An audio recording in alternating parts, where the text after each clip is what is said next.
axis or potential difference on the x axis.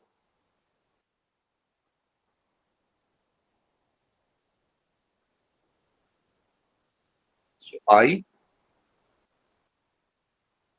and V, और ये graph जो है ये भी straight line through origin, because ohmic conductors जो हैं दे ओबे Ohm's law.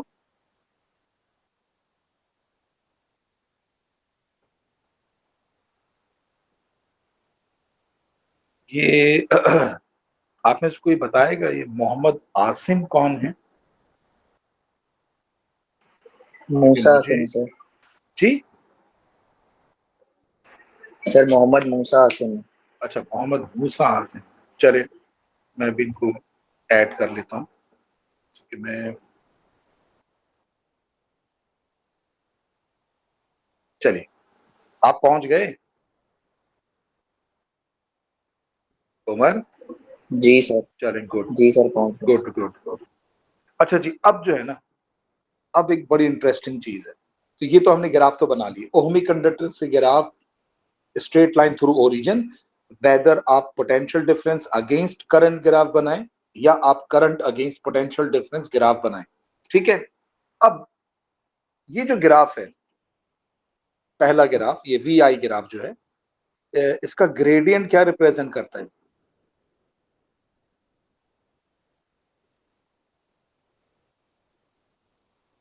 What does the gradient of this graph represent? किसी को मालूम है? Sir resistance. Resistance, okay. और कोई? Who else? असफा?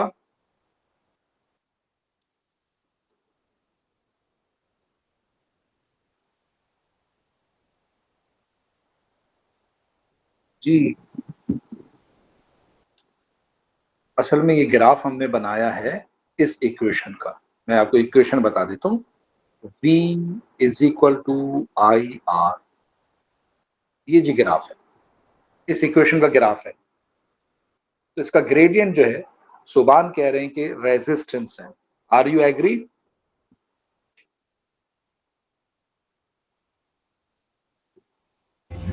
Yes. Okay. Who else? Who else? Okay जी. तो ये जो वी आई ग्राफ है इसका ग्रेडियंट रेजिस्टेंस, ओके. अच्छा, और ये जो ग्राफ है, दूसरा वाला ग्राफ जो है, इसका ग्रेडियंट 1/r. 1/r. ये असफा आपने आंसर दिया है? Yes. ओके. अच्छा जी, अब आप सब गौर से सुनिएगा, ठीक है, और प्लीज इसको याद रखिएगा, ऐसा कुछ भी नहीं है, ठीक है. और मैं इसको एरेज नहीं करूंगा, ये ऐसे लिखा रहेगा, क्रॉस लगा रहेगा इस पे, ताकि याद रहे. इस ग्राफ का ग्रेडियंट रेजिस्टेंस नहीं होता, ना दूसरे ग्राफ का ग्रेडियंट 1 रेजिस्टेंस है. हाँ, रेशियो जो है, ये अब मैं यहां पर एक चीज लिख रहा हूं, वो आप देखिएगा. Ratio of P divide by I, ये कांस्टेंट है. And this ratio represents V upon I, जो रेशियो है, क्योंकि स्ट्रेट लाइन है तो ये रेशियो कांस्टेंट हो गया, और V अपॉन I जो यही रेजिस्टेंस होती है.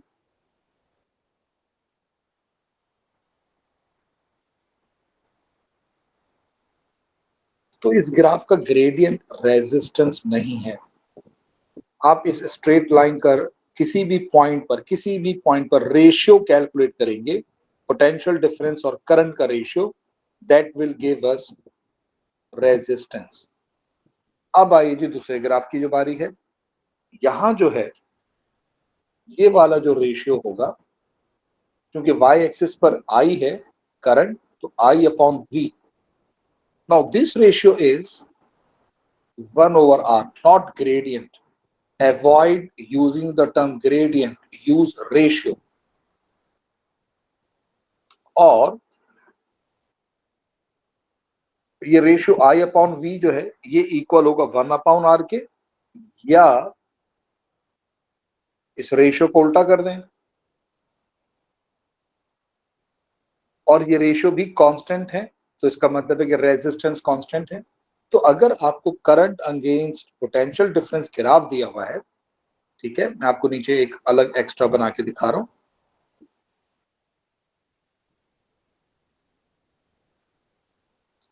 और जो कुछ मैं यहाँ एक्सप्लेन कर रहा हूँ ये दोनों ग्राफ के लिए है, V I graph and I V graph दोनों के लिए।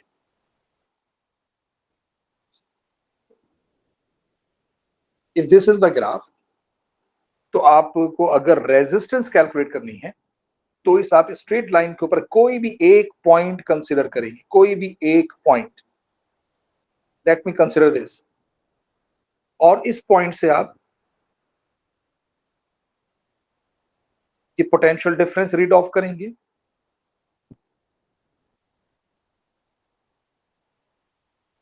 और ये करंट रीड ऑफ करेंगे।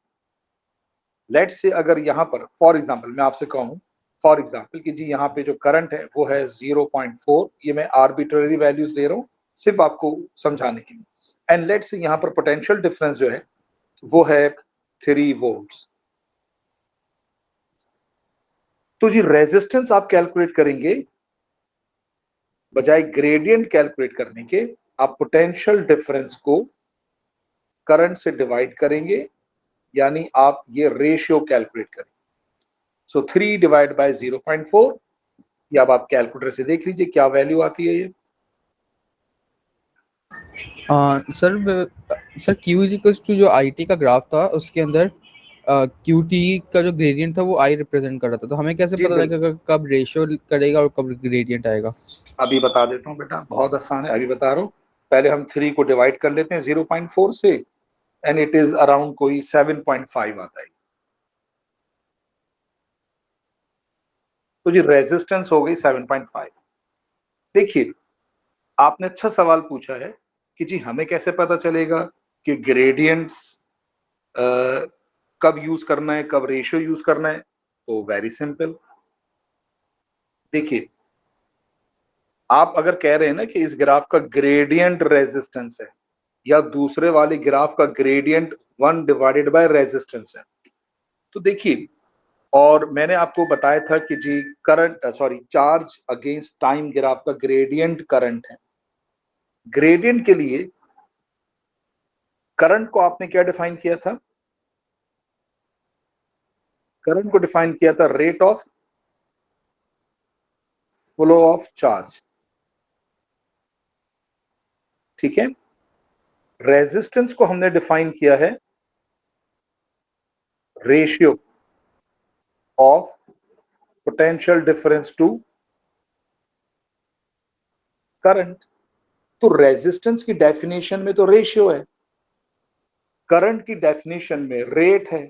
रेट का मतलब होगा ग्रेडियंट, क्योंकि अब ये थोड़ा सा मैथमेटिक्स आ जाती है, इसलिए मैं बहुत ज्यादा डेप्थ में या डिटेल में नहीं जा रहा, क्योंकि आप में से कुछ के पास शायद बायोलॉजी होगी।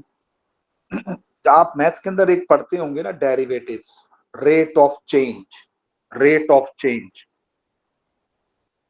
ये ग्रेडियंट होता है, ठीक है। तो अगर डेफिनेशन में रेट ऑफ चेंज है तो जी बिल्कुल ग्रेडियंट आप यूज करेंगे। लेकिन अगर डेफिनेशन में रेट ऑफ चेंज नहीं है, जैसे रेजिस्टेंस को हमने डिफाइन किया था ratio of potential difference to current, तो अब करंट मुझे पोटेंशियल डिफरेंस करंट दे रहा ग्राफ, या करंट पोटेंशियल डिफरेंस ग्राफ दिया है और मुझे रेजिस्टेंस कैलकुलेट करनी है, तो मैं रेशियो कैलकुलेट करूंगा पोटेंशियल डिफरेंस टू करंट का, and that ratio is resistance. मैं ग्रेडियंट कैलकुलेट नहीं करूंगा, ठीक है। अब मैं आपको एक और एग्जांपल देता हूं। हमने मैकेनिक्स में पढ़ा था, काइनेमेटिक्स में, कि जी the gradient of displacement time graph represents velocity. तो अगर आपको डिस्प्लेसमेंट टाइम ग्राफ दिया है और आपको वेलोसिटी कैलकुलेट करनी है, तो ऑब्वियसली आप क्या चीज कैलकुलेट करेंगे? ग्रेडियंट कैलकुलेट करेंगे डिस्प्लेसमेंट टाइम ग्राफ का। क्यों? इसलिए कि वेलोसिटी की डेफिनेशन है rate of change of displacement. इसी तरह से वेलोसिटी टाइम ग्राफ का ग्रेडियंट एक्सेलरेशन होता है। तो वेलोसिटी टाइम ग्राफ का अगर आप ग्रेडियंट कैलकुलेट करेंगे तो एक्सेलरेशन आएगा। क्यों? क्योंकि एक्सेलरेशन की डेफिनेशन है rate of change of velocity. ठीक है, तो अगर रेजिस्टेंस की डेफिनेशन में होता rate of change of potential difference, तो जी बिल्कुल हम ग्रेडियंट ही लिखते ऊपर कि जी the gradient of V I graph represents resistance. Clear? तो ये मिस्टेक नहीं कीजिएगा एग्जाम में। ओके, नाउ अब हम आगे चलते हैं। ये कुछ चीजें मैं इरेज कर देता हूँ, ये तो आपको बताने के लिए थी। ये एक मिसकॉन्सेप्शन है कि जी ग्रेडियंट और रेशियो जो है ना, ये जरा से एक मिसकॉन्सेप्शन है। ओके, नाउ तो ये आई वी ग्राफ अगर दिया हुआ है या वी आई ग्राफ दिया हुआ है और वो स्ट्रेट लाइन है, तो आप स्ट्रेट लाइन के ऊपर कोई भी एक पॉइंट कंसीडर कर लीजिए। उस पॉइंट से आप ग्राफ से पोटेंशियल डिफरेंस और करंट की वैल्यूज रीड ऑफ कर लें और पोटेंशियल डिफरेंस को करंट से डिवाइड कर दें। That's it, you will get resistance. ठीक है, चलिए, तो ये जो मैंने आपको यहां शो किया है ये दोनों ग्राफ के लिए है।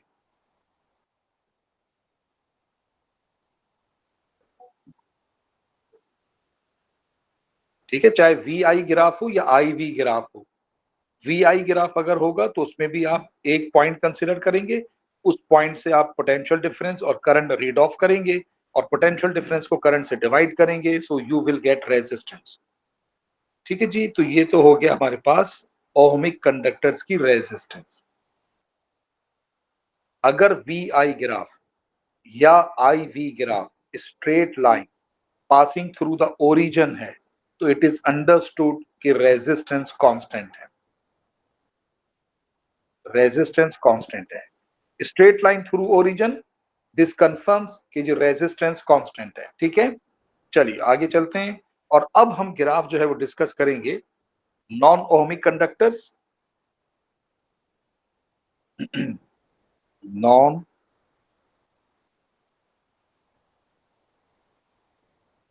Ohmic conductors.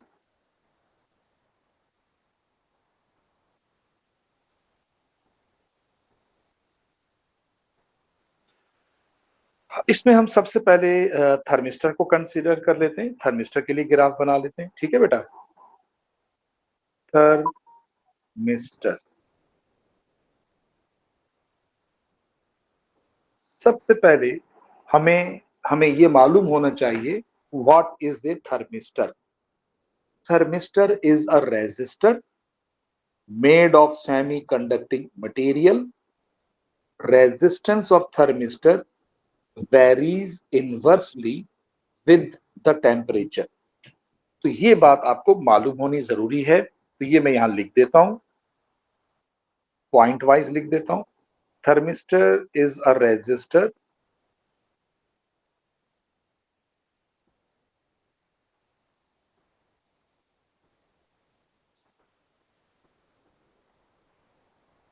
मेड ऑफ, ये सिर्फ आपके इंफॉर्मेशन के लिए है, made of semi conducting material. ये मेटल का बना हुआ नहीं होता।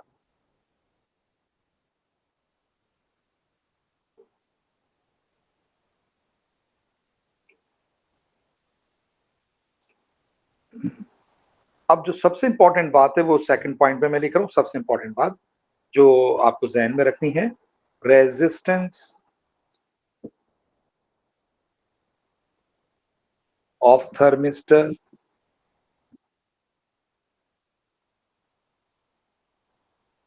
Depends on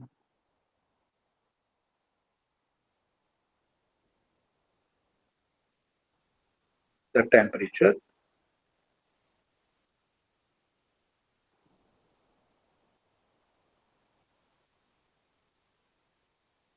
resistance of thermistor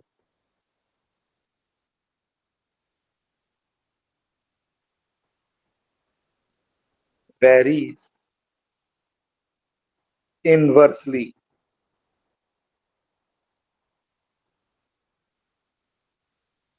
with the temperature.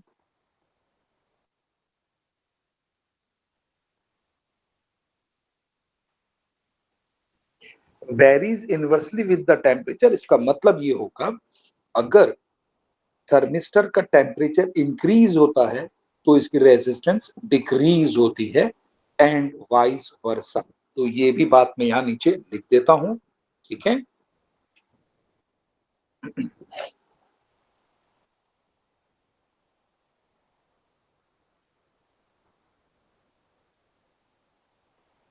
As temperature of thermistor increases,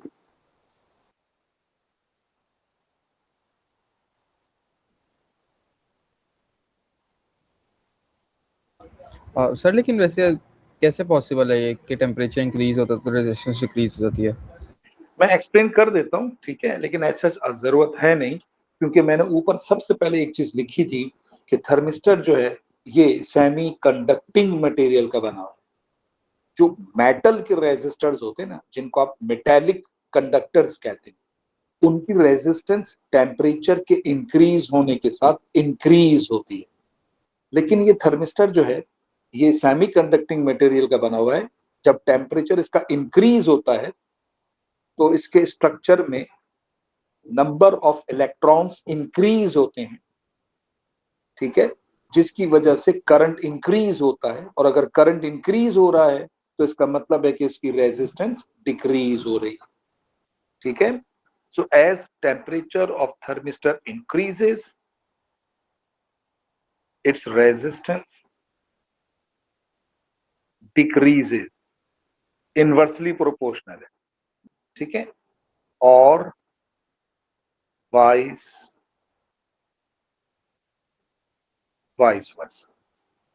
तो इसको मैं कुछ ऐसे लिख देता हूं, शॉर्ट में टेम्परेचर इंक्रीजेस,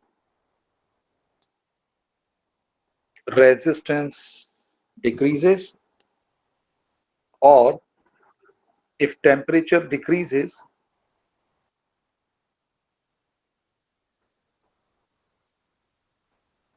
तो जी रेजिस्टेंस इंक्रीज है, ठीक है। अब जो इसका ग्राफ है, वी आई ग्राफ और आई वी ग्राफ, हम दोनों बना लेंगे इसके लिए, ठीक है। तो आइए जी ग्राफ बनाते हैं। मैं इसको स्क्रॉल करता हूं, अगर किसी को ऊपर का देखना हो तो मुझे बता दीजिएगा, मैं इसको दोबारा जूम आउट कर दूंगा। ओके जी, तो for thermistor V I graph,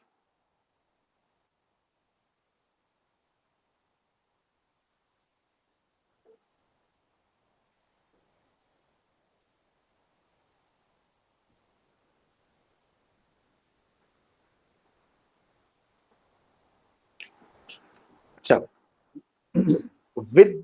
with the increase in current, thermistor की रेजिस्टेंस डिक्रीज होती है, ठीक है, थर्मिस्टर की रेजिस्टेंस डिक्रीज होती है। मैं एक काम और करता हूं पहले, क्योंकि ये भी अक्सर कभी कभी एग्जाम में आ जाता है। मैं पहले आपको थर्मिस्टर की रेजिस्टेंस और थर्मिस्टर का टेम्परेचर, इसका पहले ग्राफ बना देता हूं। इनवर्सली प्रोपोर्शनल है तो ये ग्राफ आपका ये बन जाएगा।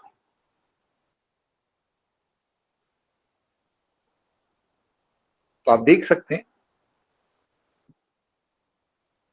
कि जैसे जैसे टेम्परेचर इंक्रीज हो रहा है, थर्मिस्टर की रेजिस्टेंस डिक्रीज हो रही है, ठीक है। चलिए अब मैं बनाता हूं थर्मिस्टर का वी आई ग्राफ, ठीक है। V I graph, so potential difference on the y axis and current on the x axis.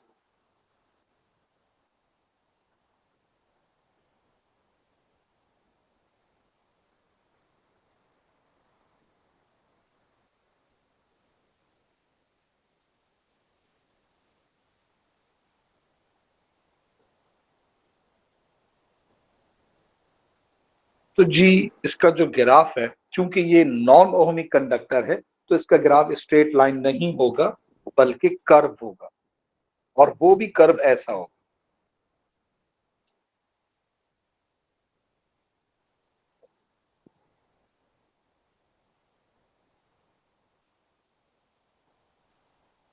ठीक है, so for thermistor V I graph has this shape. अब इस ग्राफ से हमें कैसे पता चलेगा कि रेजिस्टेंस जो है वो डिक्रीज हो रही है?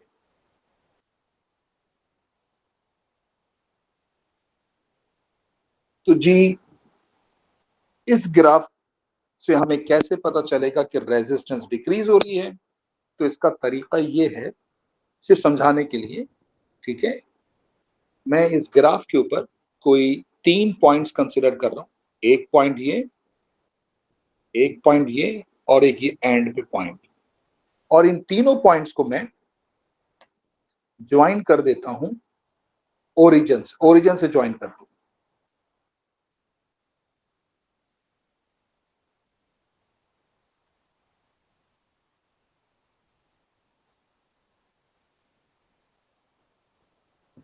ठीक है, इनको मैं लेबल कर देता हूं, point P, point Q, point R. ठीक है, अब आप मुझे बताइए इस ग्राफ को देखकर विच लाइन, ये ओरिजिन हो गया, तो ये आपको 3 डॉटेड लाइंस नजर आ रही हैं, OP, line OP, line O Q, line O R. Which line is steepest? चलिए शाबाश, 3 लाइनों में से कौन सी लाइन सबसे ज्यादा sir OP. Steepest? OP. OP, बिल्कुल सही। और उससे कम स्टीप? ओ क्यू। और सबसे less steep? O R. O R. अब ये जो स्टीपनेस है ना, that steepness represents this ratio, वो रेशियो रिप्रेजेंट करता है। सर जी जी सर ये टेम्परेचर और रेजिस्टेंस वाला एक दफ़ा समझा सकते हैं फिर से? बेटा, ये आपको याद रखना है कि थर्मिस्टर जो है इसकी रेजिस्टेंस, ये देखिए, ये वाला पॉइंट, सेकंड पॉइंट पढ़िए, resistance of thermistor depends on the temperature, resistance of thermistor varies inversely with the temperature. तो जब थर्मिस्टर का टेम्परेचर इंक्रीज होता है तो इसकी रेजिस्टेंस डिक्रीज होती है। तो ग्राफ जो है ये ऐसा कर्व बनता है। ठीक है, ठीक है सर। ओके। अच्छा जी, अब थर्मिस्टर का ही वी आई ग्राफ, जो कि कर्व इस तरह से बनेगा, जो कर्व मैंने बनाया है ब्लू से, और इस कर्व के अलोंग ये जो रेशियो है वी अपॉन आई, ये रेशियो डिक्रीज हो रहा है। अब ये कैसे पता चलेगा कि ratio v upon I decrease हो रहा है? इसके लिए मैंने आपसे कहा कि मैंने ग्राफ के ऊपर 3 पॉइंट्स लिए, तीनों पॉइंट्स को मैंने ओरिजिन से स्ट्रेट लाइन के जरिए ज्वाइन कर। ठीक है, ये डॉटेड स्ट्रेट लाइन है। अब इन लाइनों की अगर आप स्टीपनेस देखें तो steepness of the lines decreases from p to r।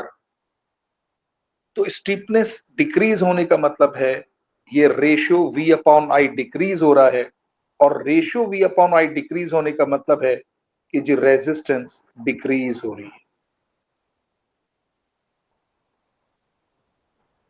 ठीक है, तो जब थर्मिस्टर से जो करंट पास कर रहा होता है, if the current increases the resistance of the thermistor decreases.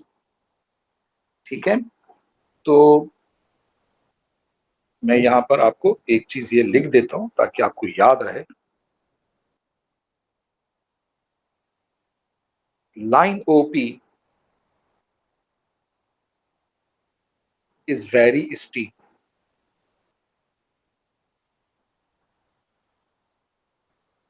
Line OQ is less steep.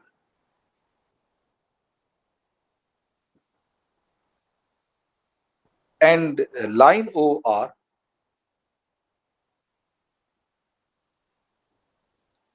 is least steeper.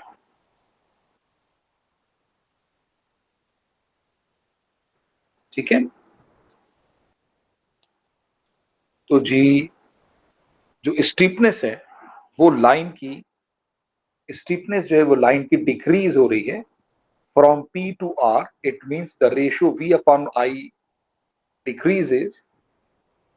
If ratio V upon I decreases, it means resistance decreases. तो इस तरह से पता चलेगा। ग्रेडियंट नहीं यूज कीजिएगा, आप एग्जामिनर आपको मार्क्स नहीं देगा। ठीक है, हालांकि ग्रेडियंट से बहुत आसान है। अगर आप इस कर्व को देखें तो इस कर्व का ग्रेडियंट डिक्रीज हो रहा है, तो आप कह सकते हैं कि जी as the gradient of the curve is decreasing, hence the resistance of the thermistor is decreasing. ये गलत हो जाएगा, वो जीरो देगा आपको, क्योंकि gradient does not represent resistance. तो अवॉइड कीजिएगा ग्रेडियंट यूज करना, उसकी जगह आप यूज करेंगे रेशियो। तो आपको रेशियो देखना होगा कि रेशियो इंक्रीज या डिक्रीज। अब रेशियो इंक्रीज या डिक्रीज वो मैंने आपको ये 3 लाइनें ड्रॉ करके बताई। आप ऐसे 3 लाइनें ड्रॉ करके आप चेक कर सकते हैं कि लाइन की स्टिफनेस डिक्रीज हो रही है। प्रॉपर आंसर क्या मतलब?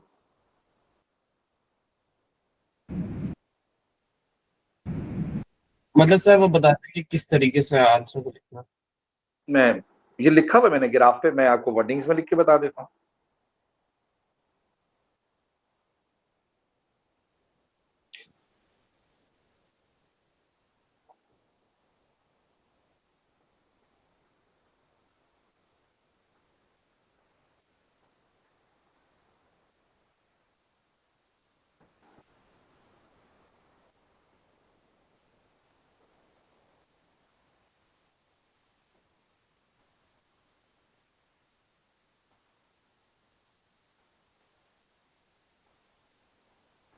If the ratio V upon I decreases along the curve, then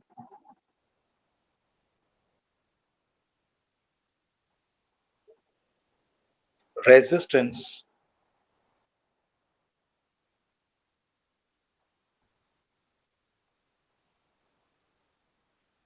of the conductor decreases.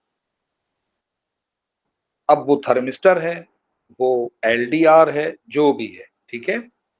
और अगर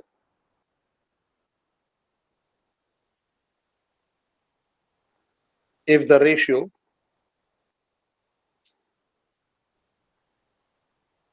V upon I increases,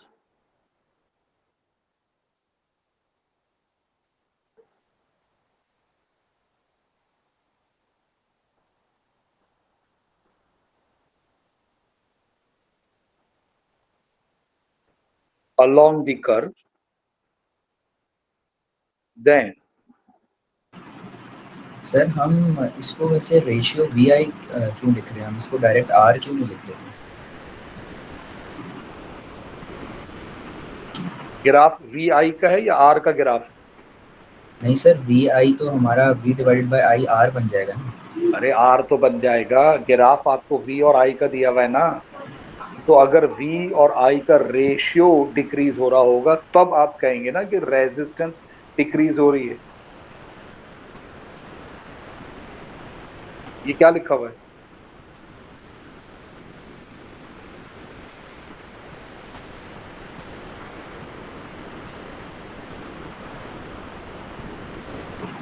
ठीक है, रेशियो से पता चलेगा कि रेजिस्टेंस डिक्रीज हो रही है या इंक्रीज हो रही है। हाँ, वो आपकी बात बिल्कुल सही है कि वो रेशियो जो है वो रेजिस्टेंस है। ठीक है, तो अब आप इस ग्राफ को देखकर डायरेक्ट अगर आप ये लिखेंगे कि जी रेजिस्टेंस डिक्रीज हो रही है, हाउ डू यू नो? आपको कैसे पता चला कि जी रेजिस्टेंस डिक्रीज हो रही है? Because resistance is the ratio of potential difference to current. अगर पोटेंशियल डिफरेंस और करंट का रेशियो डिक्रीज हो रहा है तभी आप कहेंगे ना कि रेजिस्टेंस डिक्रीज हो रही है, और वाइस वर्सा। ठीक है सर।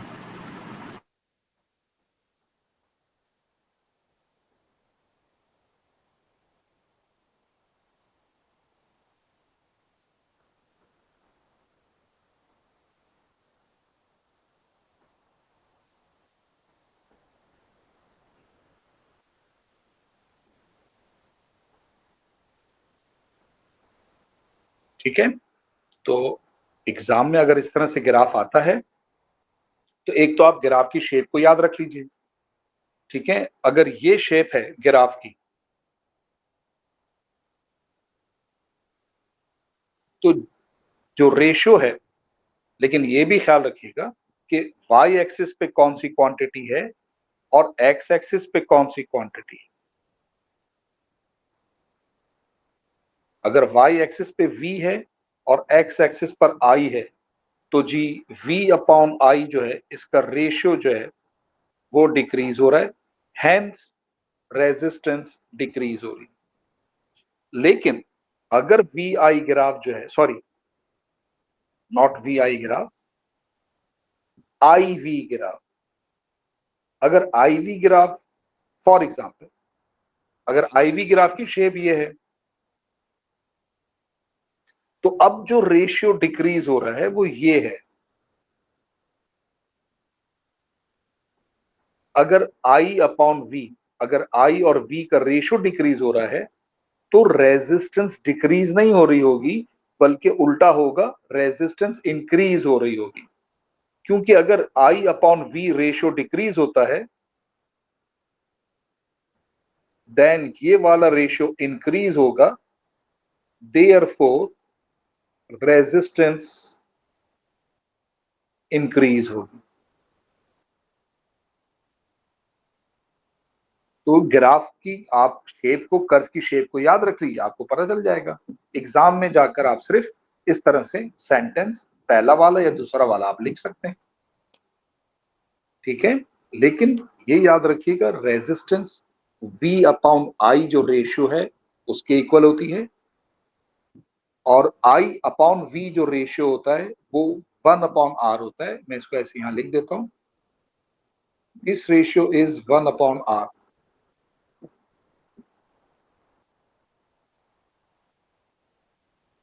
चलिए,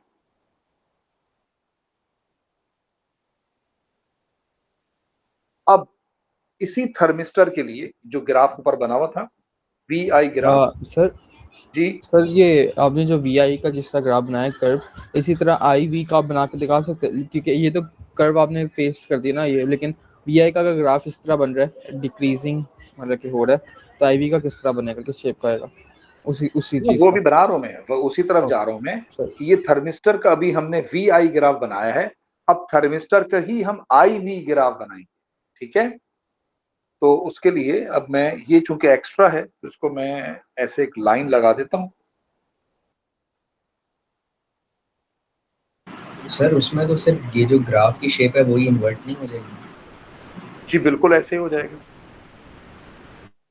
बिल्कुल ऐसे ही होगा।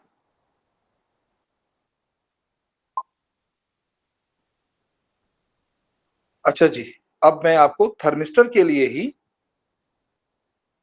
आई वी ग्राफ बना के दिखा रहा हूं। तो यहां मैं लिख देता हूं फॉर थर्मिस्टर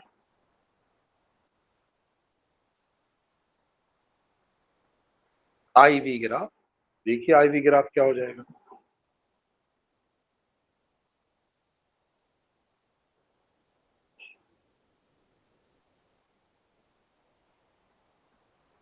जैसे अभी उमर ने कहा उल्टा हो जाएगा, अब वो ग्राफ ये बनेगा।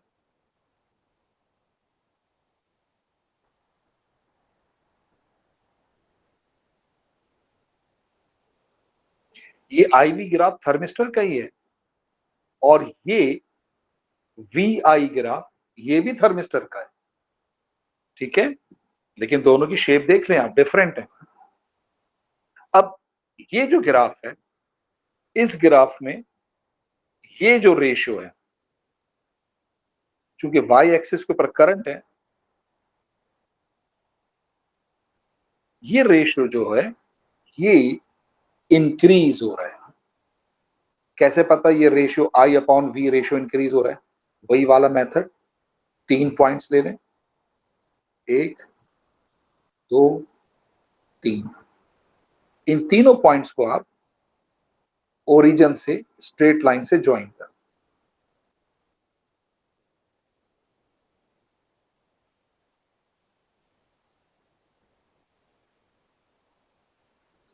और इनके मैं नाम रख देता हूँ, वही पी क्यू आर। अब line O P, line O Q, line O R, तो आप देख सकते हैं from P to R line जो है, ये जो तीनों लाइनें हैं, इनकी स्टीपनेस इंक्रीज हो रही है। स्टीपनेस इंक्रीज होने का मतलब ये जो रेशियो है आई अपॉन वी, ये इंक्रीज हो रहा है। अगर ये रेशियो इंक्रीज हो रहा है तो फिर ये जो रेशियो है ये डिक्रीज हो रहा है।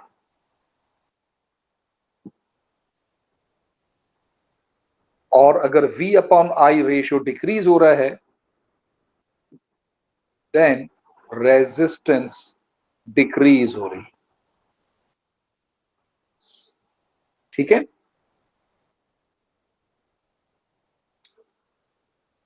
तो पेंसिल से आप ये तीनों लाइनें ड्रॉ कर सकते हैं और लाइनों की स्टीपनेस को देखिए कि इंक्रीज हो रही है या डिक्रीज। ठीक है, तो ये थर्मिस्टर का हो गया। अब थर्मिस्टर के बाद बारी है, चले हम लेते हैं फिलामेंट लैंप लेते हैं, फिलामेंट ऑफ बल्ब या फिलामेंट लैंप। ठीक है, सो इसको नंबर 1 कर देते हैं थर्मिस्टर। अब नंबर 2 फिलामेंट ऑफ बल्ब या फिलामेंट लैंप, उसका वी आई और आई वी ग्राफ।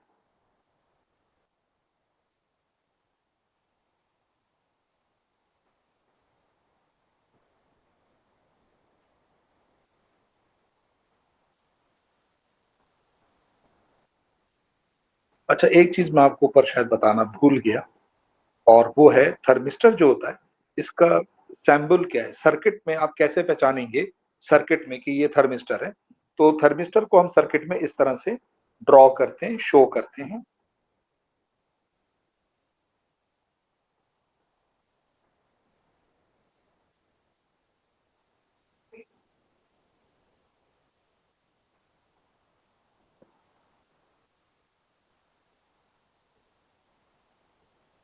ये जी इसका सर्किट सैम्बल है, दिस इज थर्मिस्टर। ठीक है, अच्छा जी, अब है फिलामेंट लैंप। तो फिलामेंट लैंप का जो सर्किट सैम्बल है वो ये रहा।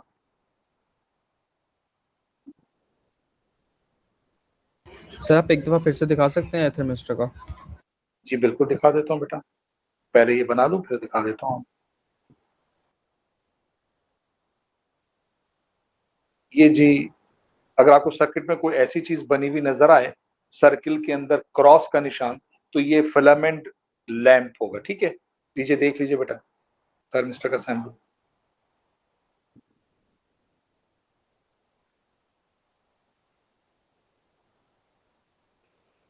सही है सर। ठीक है, चलिए अब फिलामेंट लैंप जो है या फिलामेंट जो बल्ब का फिलामेंट होता है, आई होप कि फ्रॉम ओ लेवल्स ये आप सबको पता होगा कि उसकी रेजिस्टेंस जो है वो करंट के साथ इंक्रीज होती है। ठीक है, और इसकी रेजिस्टेंस भी कांस्टेंट नहीं होती, इसलिए ये नॉन ओमिक कंडक्टर है। तो इसके बारे में मैं यहां लिख देता हूं आपको,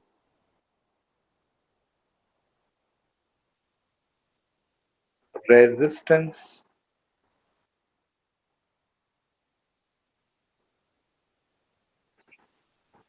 ऑफ फिलामेंट लैंप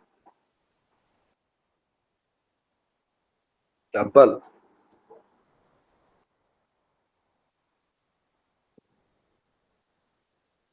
increases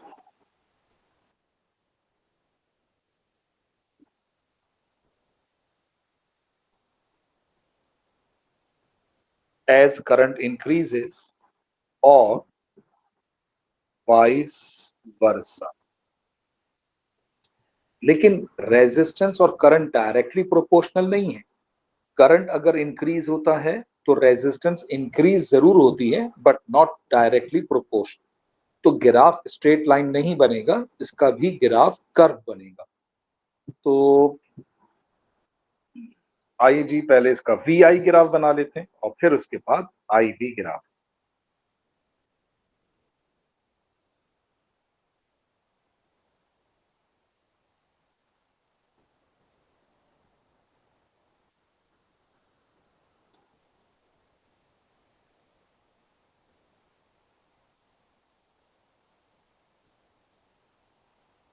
ये फिलामेंट ऑफ बल्ब या फिलामेंट लैंप जो है ये उसका वी आई ग्राफ है। तो करंट इंक्रीज होता है तो इसकी जो रेजिस्टेंस है वो इंक्रीज होती है। अब हमें इस ग्राफ से कैसे पता चलेगा कि जी रेजिस्टेंस जो है फिलामेंट लैंप की वो इंक्रीज हो रही है? रेशियो, पोटेंशियल डिफरेंस और करंट का रेशियो, अगर वो रेशियो इंक्रीज हो रहा होगा तो जी रेजिस्टेंस इंक्रीज हो रही होगी। तो ऑब्वियसली चूंकि ये कर्व बिल्कुल इस शेप का है, ये जो यहां बनी हुई, डोंट कंसीडर कि यहाँ आई है या वी है, फॉरगेट, कर्व की शेप देखिए और बिल्कुल यही शेप ये है। तो डेफिनेटली डेफिनेटली वाई एक्सिस पे वी है, एक्स एक्सिस पे आई है, तो definitely this ratio increases. Otherwise जो मैंने आपको तरीका बताया था, आप एक पॉइंट यहां और 2 पॉइंट ले लें, जरूरी नहीं है कि 3 पॉइंट लें, उनको ओरिजिन से ज्वाइन कर दें। तो आप देख सकते हैं स्टिफनेस इंक्रीज हो रही है, hence the ratio increases, therefore resistance increases. अब इसी फिलामेंट लैंप के लिए आई वी ग्राफ बिल्कुल इस कर्व का अपोजिट बनेगा। आइए देखिए आई वी ग्राफ।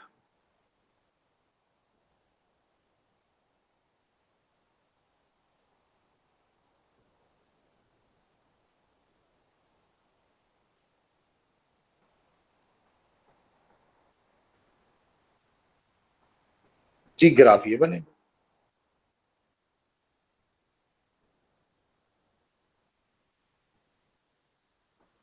ठीक है, और इस कर्व का जो रेशियो है ये डिक्रीज हो रहा है क्योंकि ये कर्व बिल्कुल इस शेप का है। ये देखें दिस वन। तो आइए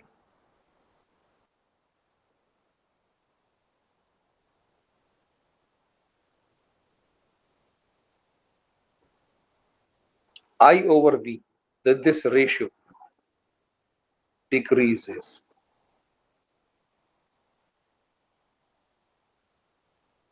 तो V over I ratio increases,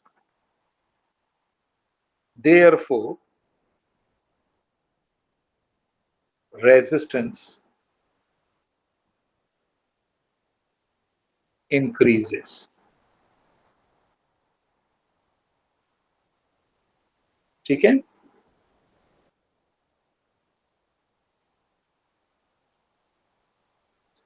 तो फिलामेंट जो होता है, लैंप या बल्ब का जो फिलामेंट होता है, जब उसमें से करंट पास करता है तो उसमें हीट एनर्जी प्रोड्यूस होती है, जिसकी वजह से टेम्परेचर इंक्रीज होता है, और टेम्परेचर इंक्रीज होने की वजह से जो फिलामेंट होता है लैंप का उसकी रेजिस्टेंस इंक्रीज होती है।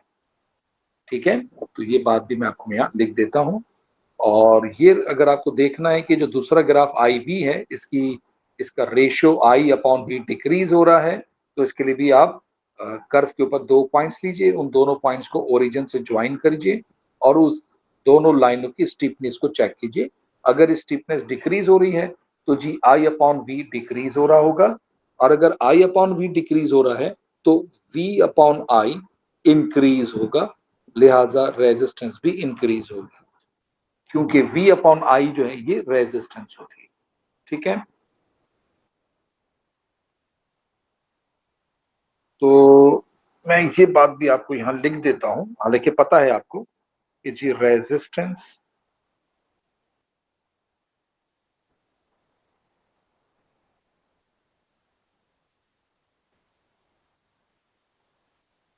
Of filament lamp increases as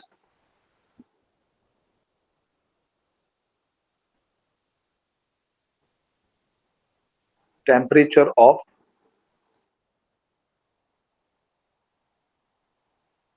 filament increases। ठीक है।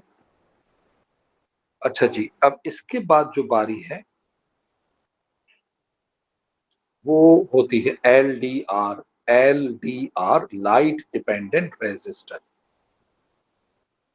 ठीक है, तो आइए चलते हैं लाइट डिपेंडेंट रेजिस्टर की तरफ। LDR number 3।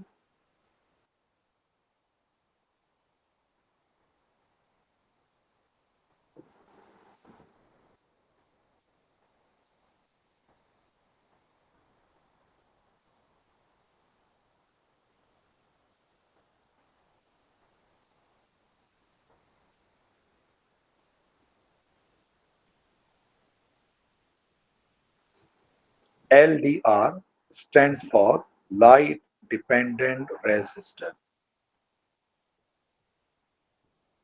Like thermistor, LDR is also made of semi-conducting material। ठीक है, और LDR की रेजिस्टेंस लाइट की इंटेंसिटी पे डिपेंड करती है जो लाइट LDR के ऊपर फॉल कर रही होती है। तो as the intensity of the light increases the resistance of LDR decreases. तो ये बात पहले मैं यहां लिख देता हूं आपको।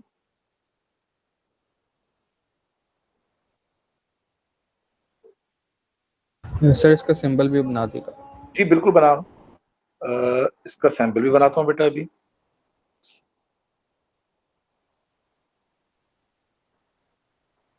Resistance of LDR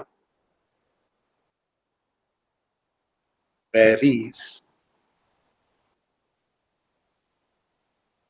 with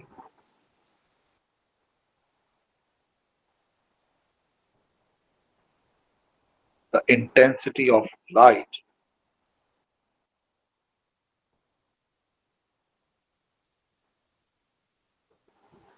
falling on it।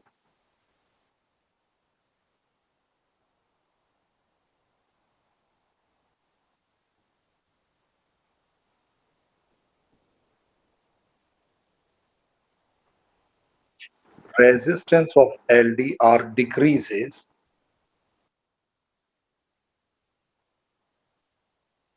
if intensity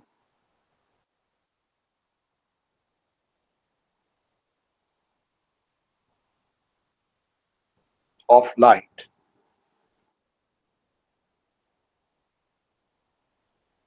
falling on it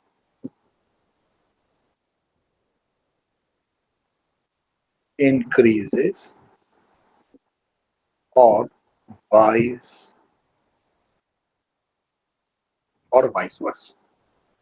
ठीक है, तो इसको मैं इस तरह से कर देता हूं।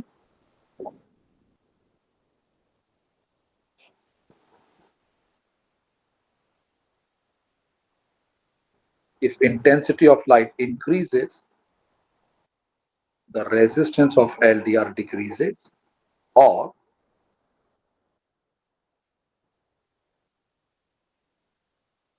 intensity of light decreases,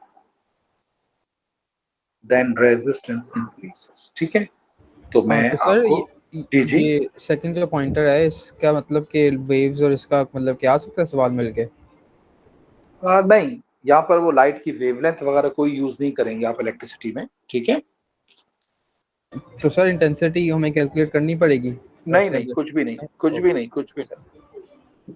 आपको सिर्फ ग्राफ दिया हुआ होगा, ये तो मैं आपकी उसके लिए कि जी रेजिस्टेंस जो है LDR की डिपेंड किस पे करती है। अब अगर आप इसका नाम देखें, नाम क्या है? Light dependent resistor.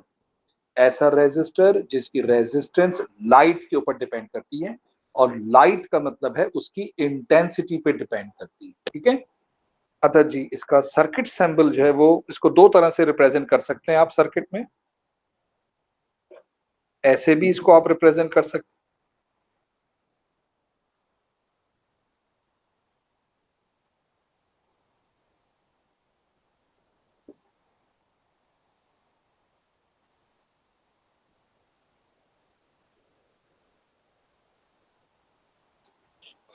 और चूंकि इसके ऊपर लाइट फॉल कर रही है तो लाइट के लिए आप ऐसे दो एरोज शो कर देते हैं जो रिप्रेजेंट करते हैं कि जी light falling on the LDR. तो ये जी आपका एलडीआर है। एक तरीका ये है इसको रिप्रेजेंट करने का सर्किट में, और दूसरा तरीका ये रहा।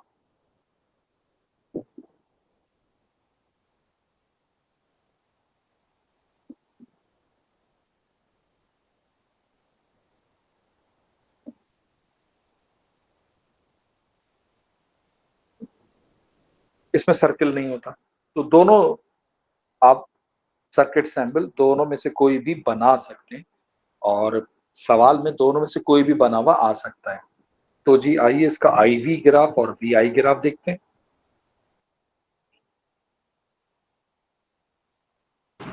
सर क्लास कब तक है?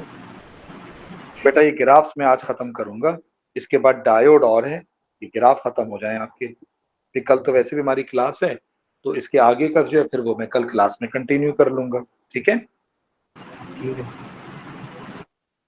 तो जी थर्मिस्टर के लिए पोटेंशियल डिफरेंस और करंट ग्राफ जो है, बिल्कुल इसका ग्राफ एलडीआर के जो ग्राफ्स हैं वो सेम थर्मिस्टर वाले बनते हैं। जो थर्मिस्टर में आपने वी आई ग्राफ बनाया है और थर्मिस्टर का जो आई वी ग्राफ बनाया है, एग्जैक्टली यही शेप एलडीआर के ग्राफ की होती है।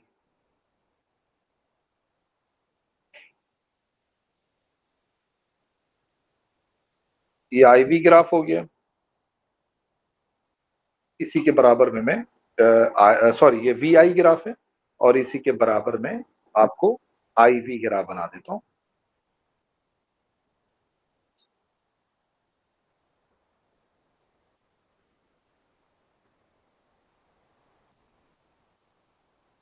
जो कि इसका बिल्कुल उल्टा बनेगा।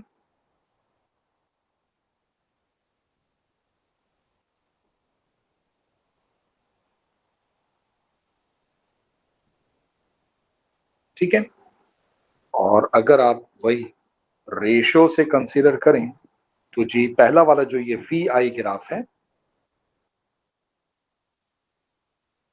इसमें ये वाला रेशियो जो है वो डिक्रीज हो रहा है, therefore resistance decreases। दूसरा वाला ये भी आईवी ग्राफ, ये भी एलडीआर का ही है, और इसमें जो है ये जो रेशियो है आई अपॉन वी,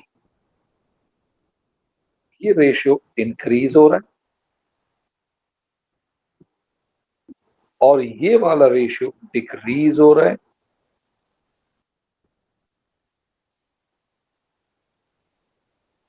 therefore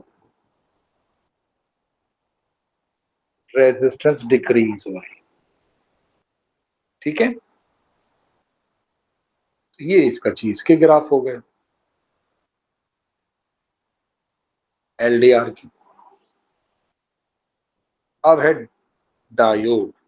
डायोड या एलईडी, इनके ग्राफ सेम ही होते हैं, क्योंकि एलईडी जो है is also a diode which emits light. वैसे आपने ओ लेवल्स में डायोड वगैरह पढ़ी थी?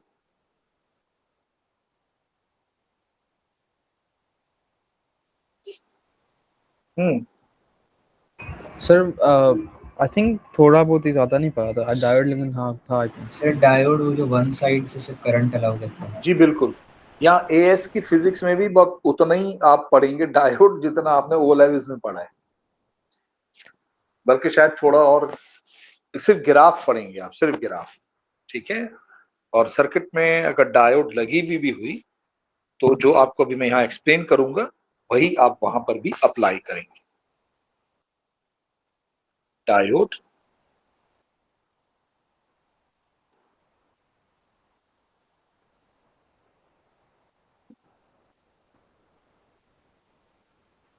LED stands for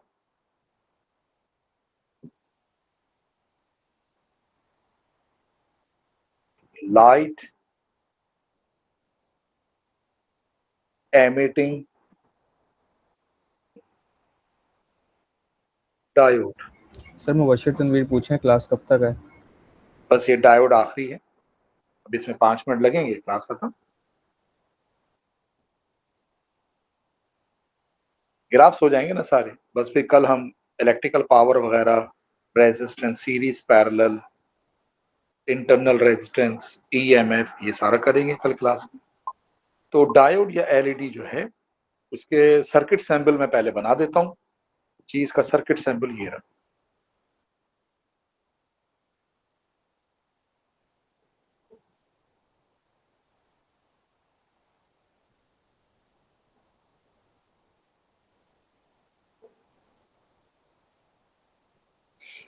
ठीक है। और अगर एलईडी बनाना है आपको, एलईडी, तो ये तो डायोड है। एलईडी जो है वो देखिए ऐसे बन जाएगी।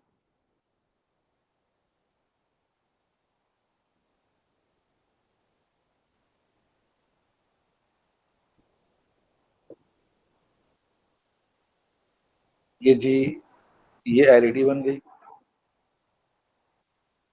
एरोज आउटवर्ड्स बनाएंगे कि लाइट एमिट हो रही है।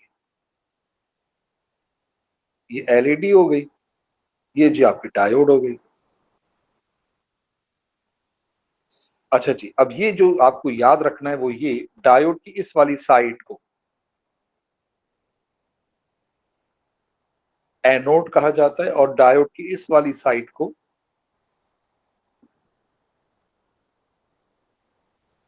कैथोड कहते हैं। ये याद रखिएगा, ठीक है। अब डायोड के बारे में मैं आपको सिर्फ 2-3 बातें यहां लिख देता हूं। डायोड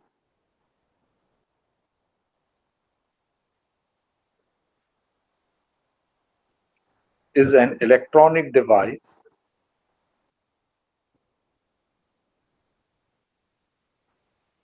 made of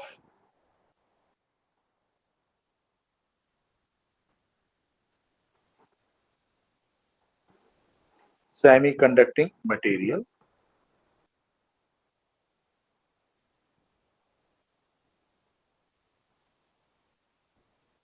अब जो सेकंड पॉइंट लिख रहा हूं ये जरा इंपॉर्टेंट है। Diode conducts current in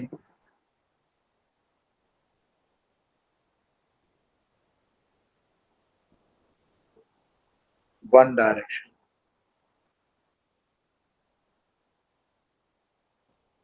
diode conducts current in one direction. ये अभी आप थोड़ी देर पहले आप में से कोई ये वाली बात बता भी रहा था अभी। सर ये एनोड और कैथोड की वजह से है। जी जी, मैं भी दिखाता हूं आपको बना के।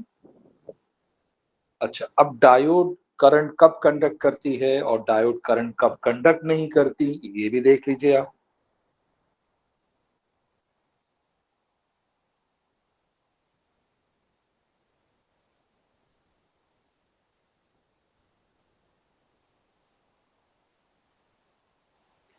अगर जी डायोड की एनोड वाली साइड इज पॉजिटिव और कैथोड वाली साइड नेगेटिव, तो डायोड करंट कंडक्ट करती है। ठीक है, ये मैं यहां नीचे लिख देता हूं।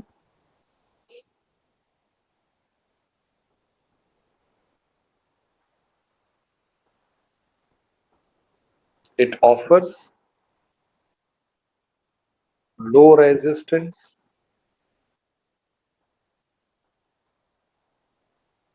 therefore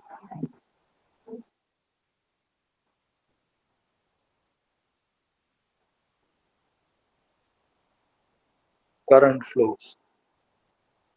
लेकिन अगर डायोड जो है उसके अक्रॉस पोलैरिटी है या वोल्टेज जो है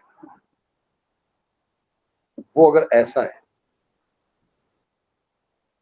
कि जी एनोड वाली साइड जो है वो नेगेटिव है और कैथोड वाली साइड जो है वो पॉजिटिव हो गई, अब डायोड करंट कंडक्ट नहीं करेगी।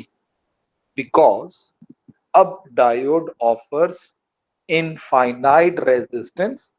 तो जब रेजिस्टेंस इनफाइनाइट होगी तो करंट फ्लो नहीं करेगा। ठीक है, तो इसको भी मैं नीचे लिख देता हूं।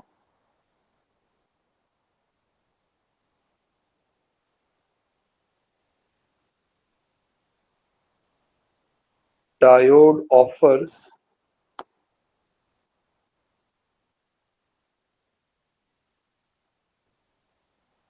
infinite resistance,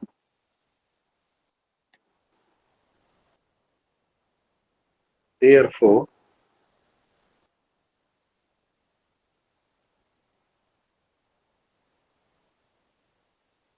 current does not flow. ठीक है। अच्छा, यहां कुछ दो टेक्निकल टर्म्स हैं। अगर डायोड कंडक्ट्स करंट तो इसको हम कहेंगे कि डायोड इज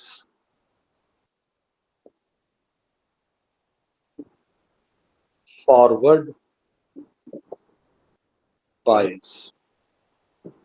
लेकिन अगर diode does not conduct current तो इसको हम कहेंगे कि जी डायोड इज रिवर्स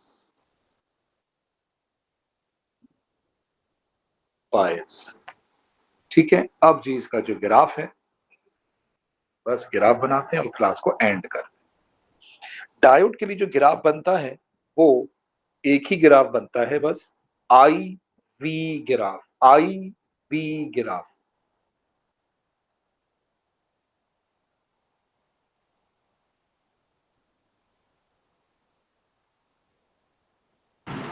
सर थोड़ा सा ऊपर स्क्रॉल कर सकते हैं, बहुत थोड़ा कीजिए, सा। बिल्कुल कर सकते हैं, लीजिए।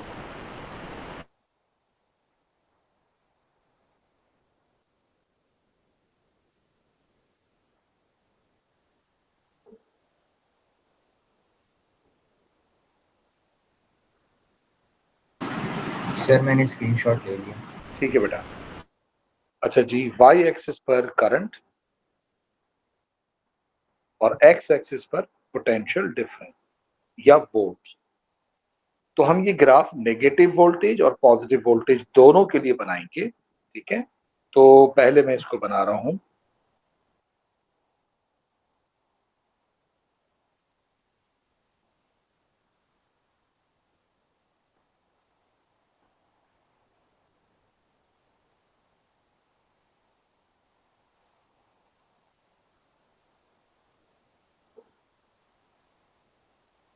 ये जी ग्राफ।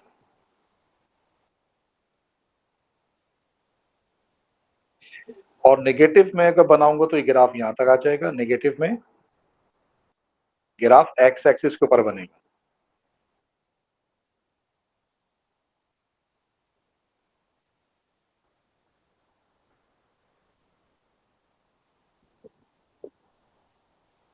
ये ग्राफ है डायोड के लिए। अच्छा जी, ग्राफ के दो रीजन हैं, एक जहां वोल्टेज पॉजिटिव है और दूसरा वो रीजन जहां वोल्टेज नेगेटिव है। तो यहां पर चूंकि पोटेंशियल डिफरेंस है, तो can you tell me what is the current here?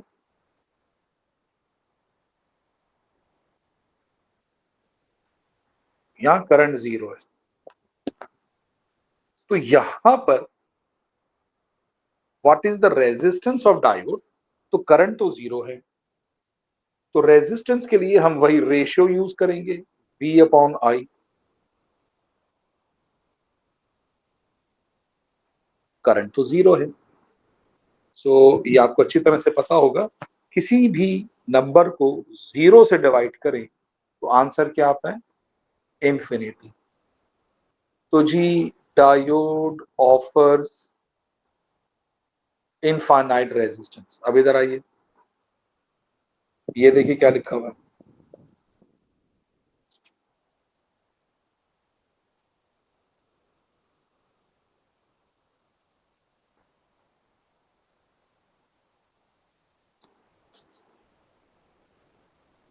ठीक है।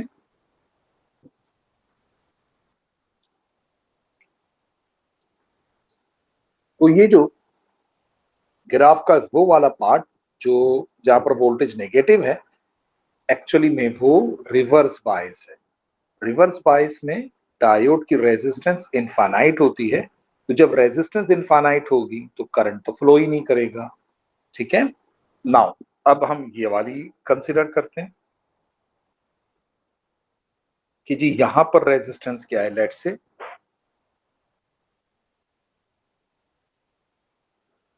तो सर आपने अभी ये कहा है कि ये रिवर्स बायस है जब ये आपने पूरा किया है, इसकी जी नेगेटिव यहाँ साइड। पे ये सही है सर, ठीक है, ओके। नाउ अब जो ये वाला पॉजिटिव वाली साइड है, इसमें जो ये वाला रेशियो है I अपॉन V, ये इंक्रीज हो रहा है।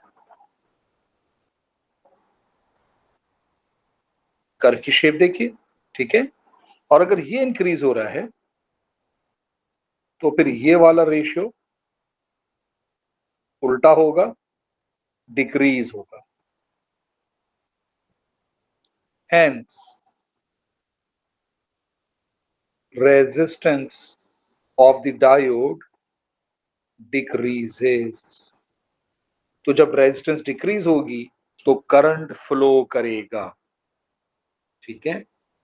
तो ये वाली सिचुएशन ये वाली ऑफर्स लो रेजिस्टेंस, ऑफर्स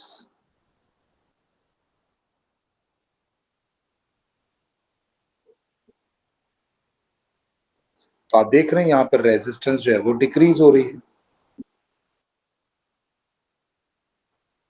तो offers low resistance, current flows, तो ये फॉरवर्ड बायस है।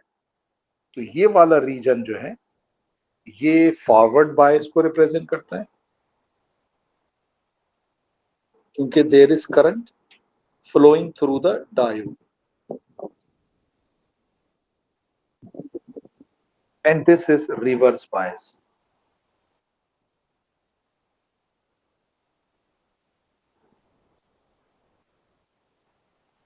ठीक है, तो जी डायोड का जो ग्राफ है वो एक ही ग्राफ बनता है, IV ग्राफ, ठीक है। तो यहाँ पर हम ग्राफ्स को एंड करते हैं और फिर अब कल इंशाल्लाह क्लास में हम इसको कंटिन्यू करेंगे यहीं से आगे। तो आज की क्लास फिर हम यहाँ पर एंड कर रहे हैं बेटा, ठीक है।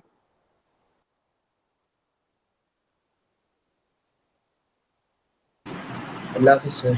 ओके बेटा, अल्लाह हाफिज। सर जी बोलिए। सर जी सर बोलिए बेटा। आप कल की क्लास ऑनलाइन ही ले सकते हैं, नहीं, जैसे जो फिजिकल टाइमिंग है। कल स्कूल में तो होगी, और स्कूल के बाद हो सका तो मैं रात को भी लूंगा। नहीं मतलब जो स्कूल की टाइमिंग्स है उससे तो ऑनलाइन। स्कूल से मतलब मैं स्कूल से ऑनलाइन क्लास लूँ? जी यस तो जो क्लास में होंगे उनको क्या करूंगा? सर, अगर आप हाइब्रिड कर रहे हैं। सबसे बड़ा मसला बेटा आपके ना सिग्नल का होता है, सिग्नल का बड़ा इशू होता है। उस दिन मंडे वाले दिन A2 की क्लास को मुझे, आप लोग ऊपर प्रैक्टिकल कर रहे थे ना, उसके बाद नीचे मुझे ऑनलाइन ही क्लास लेनी थी। वो किसी क्लास में भी सिग्नल नहीं आ रहा था। तो बहरहाल मैं देख लेता हूँ, अगर हुआ तो मैं ले लूंगा ऑनलाइन क्लास, ठीक है। जी सर। चले बेटा, ओके, अल्लाह हाफिज।